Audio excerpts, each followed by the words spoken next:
Hello guys, আসসালামু আলাইকুম। আজকে তৈরি করব পুডিং রেসিপি। পুডিং তৈরির A to Z দেখানোর ট্রাই করব। আশা করছি ভিডিওটি ভালো লাগবে। ভালো লেগে থাকলে অবশ্যই like, comment, share and subscribe করে দেবেন। পাশে থাকা বেল আইকনটি অন করে দিবেন যাতে নেক্সট ভিডিওটি সর্বপ্রথম আপনার কাছে পৌঁছায়।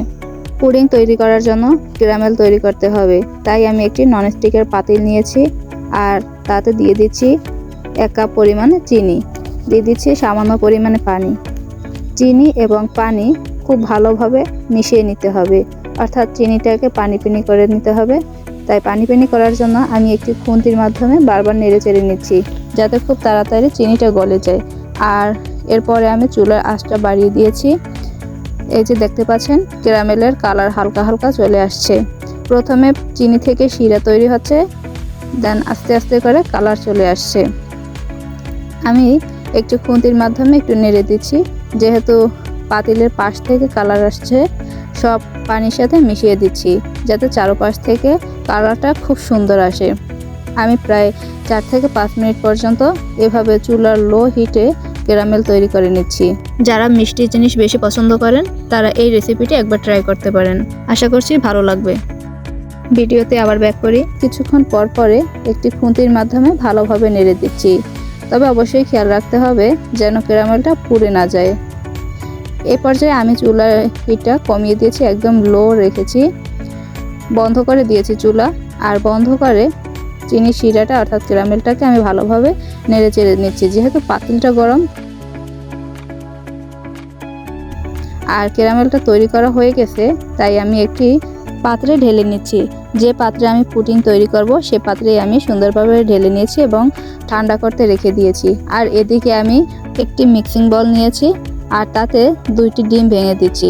আজকে আমি 2টি ডিম দিয়েই পুডিং তৈরি করব।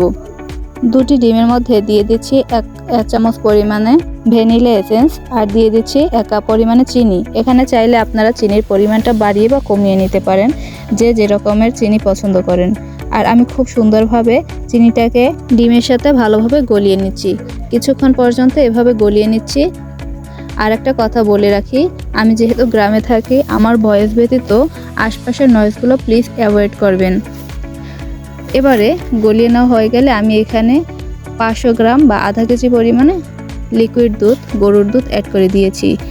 আমি 2টি ডিমের জন্য আধা লিটার দুধ ভালো করে জ্বালিয়ে নিয়েছি এবং তা 250 গ্রাম করে নিয়েছি। আর এদিকে যে আগে থেকে ক্যারামেল তৈরি করে নিয়েছি আর তা শক্ত হয়ে গেছে, দেখতেই পাচ্ছেন কতটা শক্ত হয়েছে। তাই এখানে এখন আমি অ্যাড করে দিচ্ছি তৈরি করা ডিম এবং দুধের গোলা। আমি একটি ছাঁকনির সাহায্যে ছেঁকে নিচ্ছি যাতে এর মধ্যে কোনো কিছুর কণা না থাকে। আর এদিকে আমি চুলায় একটি ননস্টিকের পাতিল বসিয়ে দিয়েছি একটি সুতির কাপড়। আর এখানে স্টিমটি বসিয়ে দিয়ে স্টিমের অর্ধেক বা এর একটু কম পরিমাণে পানি দিয়ে দিয়েছি, যাতে পানি ফুটলে স্টিমের ভিতরে পানি ঢুকতে না পারে। এরপরে আমি প্রায় 27 থেকে 30 মিনিটের মতো ভাপে রেখেছি।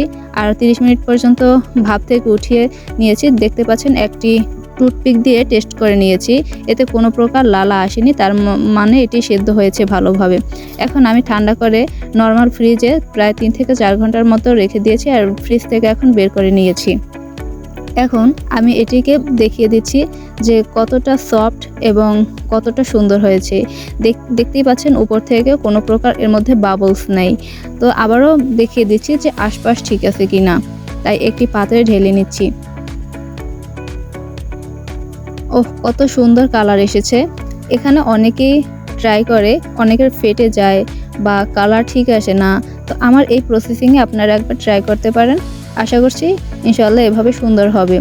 আর একটি ছুরির মাধ্যমে কেটে দেখিয়ে দিচ্ছি যে কতটা সফট হয়েছে আপনাদের বোঝার সুবিধার্থে। আর হ্যাঁ, পরবর্তী ভিডিওতে কোন রেসিপি দেখতে চান কমেন্ট বক্সে জানিয়ে দিবেন।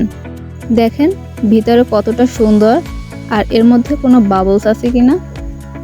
আপনারা একই প্রসেসিংয়ে একবার ট্রাই করে দেখতে পারেন। তো আজকের আমার ভিডিওটি এ পর্যন্তই। ভালো থাকবেন, সুস্থ থাকবেন এবং পরবর্তী ভিডিও দেখার জন্য like, comment, share and subscribe করে বেল আইকনটি অন করে পাশে থাকবেন। আল্লাহ হাফেজ।